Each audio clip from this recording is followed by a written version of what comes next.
আপনাদের সাহায্য চাচ্ছি। আজকে পর্যন্ত, কালকে পর্যন্ত আমার লয়ার আসে নাই। আপনি এখন আপনাদের মনুষ্যত্বটা জাগান নাই, এখনো বিবেক দিয়ে আনেন নাই। লক্ষ টাকার জন্য, কোটি টাকার জন্য যদি হইতো তাহলে কেন আমাকে অফার করলো? আনবির যদি খুন না করে 100 কোটি টাকা দিবে। সিন্ডিকেট হচ্ছে আনবির। শুনেন, আমি বলছি আমাকে যদি বলার সুযোগ, আপনারা যদি আমার থেকে নিতে চান, কথা নিতে চান, তাহলে শুনতে হবে। আচ্ছা, নঈম নিজামকে নিশ্চয়ই আপনারা চিনেন, বাংলাদেশ প্রতিদিনের সম্পাদক। আচ্ছা, এটা আমি মুনিয়া মারা যাওয়ার পর জানতে পারছি। কোন একটা প্রোগ্রামে মুনিয়াকে ও ভোরের প্রথম আলো কোন একটা পাঠক ফোরামের সদস্য ছিল, ওকে ইনভাইট করছে কোন একটা পেপার, ওকে পুরস্কার দিবে। তারপর হচ্ছে আপনাদের নিউজ 24 চ্যানেলে উপস্থাপনা করার একটা প্রস্তাব দিয়েছিল, যেটাতে আমি আমার বোনকে নিষেধ করেছি। এটা নিয়ে আপনারা অনেক মিথ্যাচার করেছেন অনেকে, তো এটার এভিডেন্স কিন্তু পিবিআই বের করেছে। পাশাপাশি শুনেন, একটা মেয়েরে ফুসলায়া যদি নিয়ে যায়, আপনাদের মা বোন আত্মীয় স্বজন মামাতো খালাতো চাচাতো অনেক মেয়ে আছে না, গার্ডিয়ান থাকার পরেও চলে যায় ছেলের হাত ধরে। অস্বীকার করতে পারবেন যে কারোর পরিবার থেকে এরকম যায় নাই? আমি তো ইউটিউবে অনেক মিথ্যা কেন, দেশ রূপান্তরের কুমিল্লার প্রতিনিধি জাকির আমার কাছে অফার নিয়ে গেছে 20 কোটি টাকা দিবে যেন আমি মামলাটা তুলে ফেলি। তাই তখন দেশ রূপান্তরে আমাকে নিয়ে মিথ্যাচার করছে। কেন করে নাই বলতেছেন? সাংবাদিকরা মিথ্যাচার কেন করে নাই? বলছে চারটা আমি নাকি পতিতালয় চালাই।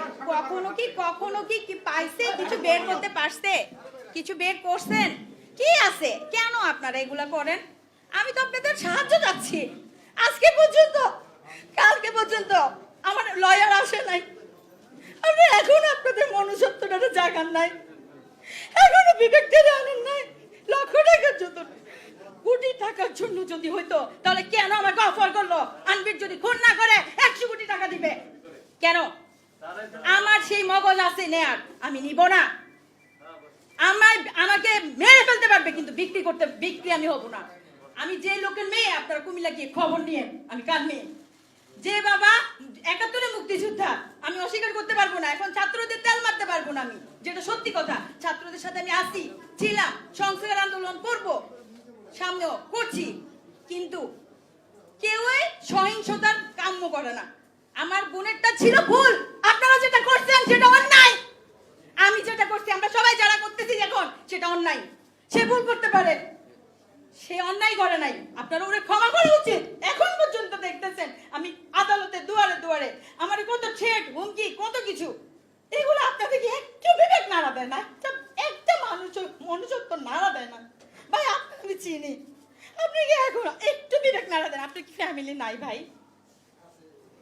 নাড়া দেন, একটু বিবেক। টাকা নেন না ভাই, বসুন্ধরা থেকে টাকা নেন। একজন এরকম টাকা নিয়ে দূরের থেকে আমার দেখে যে আপনার কি টাকার লোভ আসে না? না, আমার বোনের লোভ আছে। আমার ব্যক্তিগত স্বার্থ, এটা কোনো রাষ্ট্রীয় স্বার্থ না, ব্যক্তিগত স্বার্থ। ওই স্বার্থে আমি আমার বোনের বিচারের জন্য আমি অনেক, আমার প্রিয় যেহেতু বঙ্গবন্ধু শেখ মুজিব, ওনার মেয়ের কাছে আমি 26 পাতার আবেগ ঘন চিঠি লিখছি। একবার সেন্ড করি নাই, অনেকবার সেন্ড করছি। এখন আমি এখন আইন যে উপদেষ্টা ডক্টর আসিফ নজরুল, উনি একটা বক্তব্য রেখেছিলেন মুনিয়াকে নিয়ে তখন। তো এখন যেহেতু উনি আইন উপদেষ্টা, সেই জন্য আমি ওনার কাছে আমার এই বার্তা পৌঁছানোর জন্য আজকে আপনাদেরকে ডেকে আনা, আপনাদেরকে ইনভাইট করা, আপনাদের কাছে আমাকে সুপর্দ করা। আমি একজন আসামির মতোই আপনাদের কাছে। আমি জানি আপনারা হেস্তনেস্ত করবেন, অনেক কিছু করতে পারেন। আমি আমার জীবনটা নিয়ে আসছি, আপনাদের ক্ষমতা আছে জীবন নেয়ার, জীবন দেওয়ার হয়তো ক্ষমতা নাই, আপনারা সেটা পারবেন। কিন্তু আমি এখন একটু বলবো, যেহেতু বাবা মা থাকার পরেও একটা মেয়ের শাসন, এখন এই যে ছাত্র আন্দোলন হচ্ছে, তাদের মায়েরা শাসন করতেছে না, রাখতে পারতেছে ঘরে। আমার বোনটা ভুল করছে, ওই ভুলটার ভুল স্বীকার করে আমরা অন্যায় না করি।